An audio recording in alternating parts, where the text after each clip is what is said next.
আমাদের ভিতরে আরেকটি ভুল বিশ্বাস পরিলক্ষিত হয়, সেটা হলো অনেকে বলে কেউ যদি দাড়ি মোছ উঠার থেকে নিয়ে না কাটে তাহলে সে পরকালে লাইলি মজনুর বিবাহে শরিক হতে পারবে।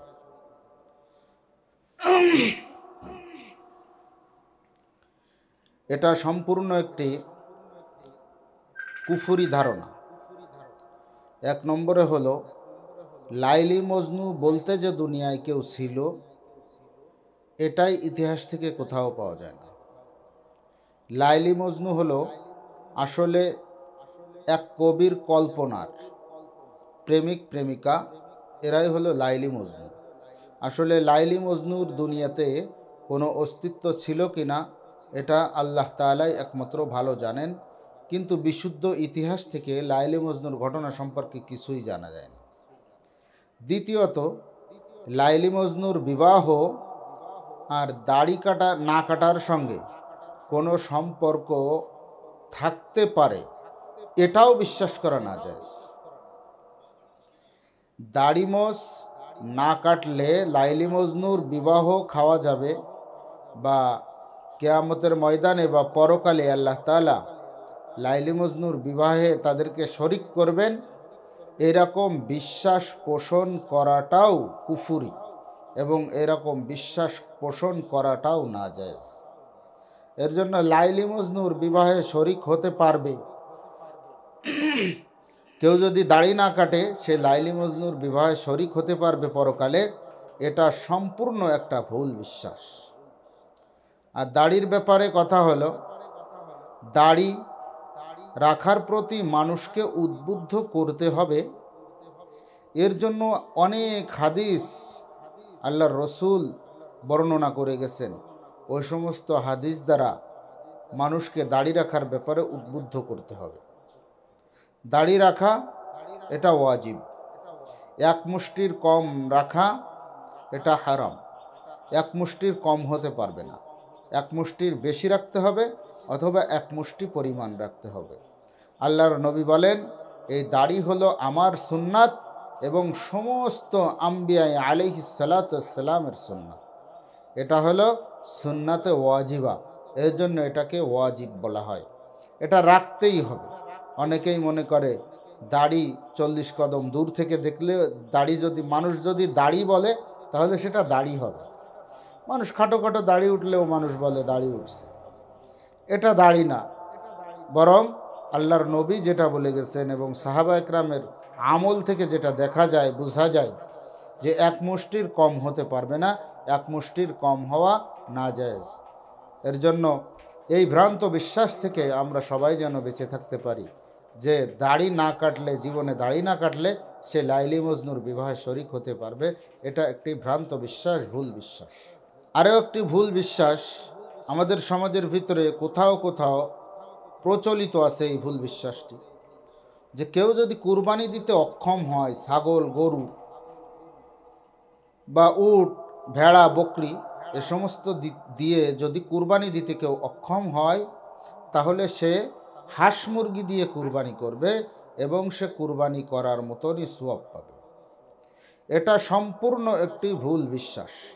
আল্লাহ তাআলা নির্ধারিত যে প্রাণীগুলো দিয়ে কুরবানি করার জন্য আদেশ করছেন, আল্লাহর নবী জীবদ্দশায় যেগুলো নিজে কুরবানি করছেন অথবা আদেশ করছেন, অথবা কেউ কুরবানি করার পর আল্লাহর নবী বলছেন যে এটা সহি হয়েছে, ওই সমস্ত পশু প্রাণী দিয়েই কুরবানি দিতে হবে। অন্য কোনো পশু প্রাণী দিয়ে কুরবানি করলে কুরবানির সওয়াব পাওয়া যাবে, এটা একটি ভুল বিশ্বাস। আরেকটি ভুল বিশ্বাস আমাদের সমাজের ভিতরে ব্যাপকভাবে প্রচার প্রসার ঘটেছে, সেটা হলো মৃত বুজুর্গদের রূহ দুনিয়াতে ঘোরাফেরা করে এবং মানুষের বিভিন্ন প্রয়োজনাদি মিটায়। নাউজুবিল্লাহি মিন যালিক। মৃত ব্যক্তির রূহ দুনিয়াতে ঘুরে ফিরে বেড়াবে, এটা তো একেবারে অসম্ভব ব্যাপার। এটা একটি কুফরি আকীদা, এটা একটি কুফরি বিশ্বাস।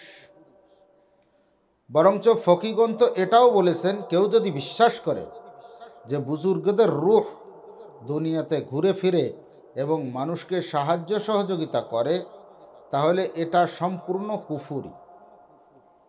কেউ কেউ তো এক ধাপ এগিয়েও বলছেন এর থেকেও, যে মৃত বুজুর্গদের রূহ সর্বত্র বিরাজমান, নাউজুবিল্লাহ মিন যালিক।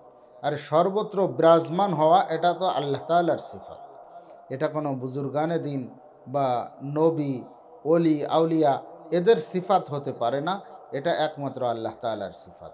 এর জন্য এই ভুল বিশ্বাস থেকে আমরা সকলে বেঁচে থাকব যে বুজুর্গানে দিনের রূহ দুনিয়াতে ঘোরাফেরা করে এবং মানুষের বিভিন্ন প্রয়োজনাদি মিটায়, মানুষকে সাহায্য করে। এটা সম্পূর্ণ একটি ভুল বিশ্বাস এবং কুফরি আকীদা। আরও একটি ভুল বিশ্বাস আমাদের সমাজে প্রচলিত আছে, মানুষ অনেকে এটা বিশ্বাসও করে, কিন্তু আসলে মনে হয় কোনোদিন পরীক্ষা করে দেখেনি যে সত্য কি মিথ্যা। সেই ভুল বিশ্বাসটি হলো যে বড় পীর আব্দুল কাদের জিলানী রহিমাহুল্লাহ, ওনার নাম যদি কেউ বিনা উজুতে নেয় তাহলে তার 3টি পশম কেটে পড়ে। এটা সম্পূর্ণ একটি ভুল বিশ্বাস। যেখানে বিনা উজুতে যারা এটা বলে যে বড় পীর আব্দুল কাদের জিলানী রহমতুল্লাহ আলাইহির নাম নিলে 3টি পশম কেটে যায়, তারা আজও পর্যন্ত কোনোদিন বলেনি যে আল্লাহর নাম, আল্লাহর রসুলের নাম বিনা উজুতে নিলে পশম কেটে পড়ে যায়। কিন্তু বড় পীর আব্দুল কাদের জিলানী রহমতুল্লাহ আলাইহির নাম নিলে বিনা উজুতে 3টি পশম কেটে যায়। এটা অনেকেই যারা বলতেছে তারা কি কোনোদিন পরীক্ষা করে দেখছেন যে আমার 3টা করে পশম কাটে কি কাটে না? এটা সম্পূর্ণ একটি ভুল বিশ্বাস। যেখানে আল্লাহ এবং আল্লাহর রসুলের নাম নিলে, সাহাবা একরামের নাম নিলে, বড় পীরেরও যে সমস্ত বড় পীর ছিলেন তাদের নাম নিলেও যখন পশম কেটে পড়ে না, তাহলে বড় পীর আব্দুল কাদের জিলানী রহমতুল্লাহ আলাইহির নাম বিনা উজুতে নিলে পশম কেটে যাবে, এই বিশ্বাসটা করা সম্পূর্ণরূপে হারাম। এই বিশ্বাসটাও অন্তরে রাখা যাবে না, এই বিশ্বাসটা পোষণ করা যাবে না এবং মানুষের সামনে শুনেই বলে দেওয়া যাবে না। আমাদের তো এখন হয়ে গেছে একটা কথা শোনার সঙ্গে সঙ্গে মানুষকে বলে দেওয়া, অথচ আল্লাহর রসুল বলেন শোনা কথা যে মানুষকে বলে এটা মিথ্যাবাদী হওয়ার জন্য যথেষ্ট। এটা মিথ্যাবাদী, শোনার সঙ্গে সঙ্গে যে কথা মানুষের সামনে প্রসার করে এটা বলতে থাকা মিথ্যাবাদী হওয়ার জন্য যথেষ্ট।